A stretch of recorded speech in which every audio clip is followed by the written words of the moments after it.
یہ تو سمجھ گئے نا. اچھا مغرب میں چلے جائیں وہ مجھے اندازہ نہیں, وہاں پتہ نہیں شاید نیچے ہوں گے, شاید یا 13-14 ہوگی.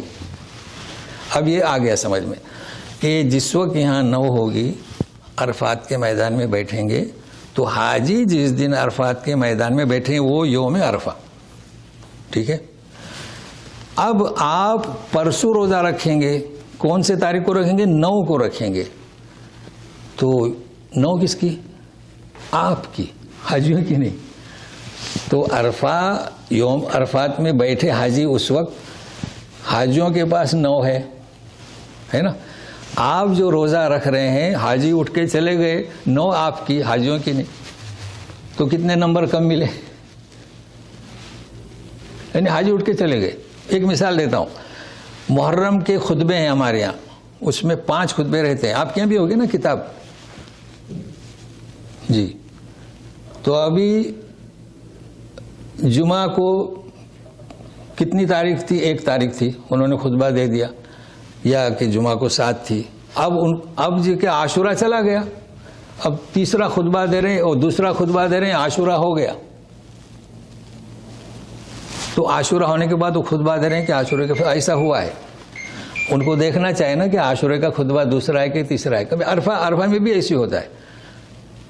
اب جیسے کہ 1 رات ہوئی تو 9 کو عرفہ ہوگا, لیکن ایک یوم عرفہ سے پہلے کیا ہو گیا, ایک وہ جمعہ آ گیا تو انہوں نے خطبہ دے دیا, 7 کو جمعہ آ گیا.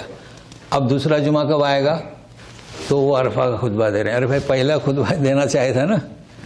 تو یہ ایسا ہوا جیسے کہ آپ جو ہے عرفہ یوم عرفہ ہو گیا, حاجی لوگ چلے گئے اور آپ عرفے کا روزہ رکھ رہے ہیں. آ گیا سمجھ میں؟ تو اب آپ کی مرضی. اچھا یہاں میں نے تحقیق کیا, مصر وغیرہ سوڈان, بولے جس دن بیٹھتے ہیں عرفات کے میدان میں. ایک اور مثال دیتا ہوں. رمضان المبارک میں آپ نے چاند دیکھا, آپ نے دیکھا 29 کو. ہمارے بمبئی میں تبلیغ والوں نے دیکھا, 2 افراد نے چاند. ہلال کمیٹی بریلی والوں کی تھی, وہ دونوں گئے. چاند دیکھا تم نے؟ ہاں. نہیں, یہ تو کافر ہیں, قبول نہیں کیا انہوں نے اعلان کر دیا کہ کل روزہ ہوگا. اب انہوں نے کیا کرنا, یہ اگر آپ سمجھ گئے, اگر یہ روزہ رکھتے ہیں تو ان پر گناہ ہوگا. کیوں گناہ ہوگا؟ ان کو معلوم ہے چاند دیکھا, کل عید ہے. تو علم جو ہے وہ بھی ایک دلیل ہے ٹھوس.